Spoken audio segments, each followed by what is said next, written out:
Hello guys, today we'll make a herbal medicine for cough.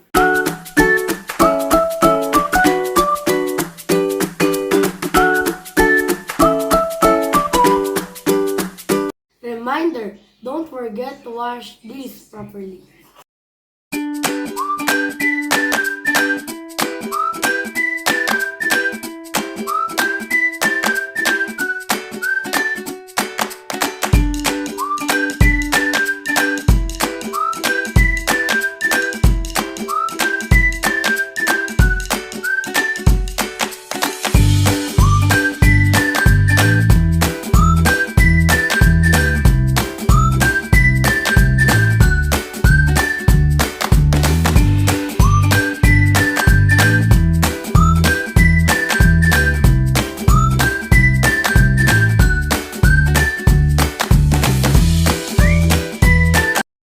This is the final step in preparing our herbal medicine.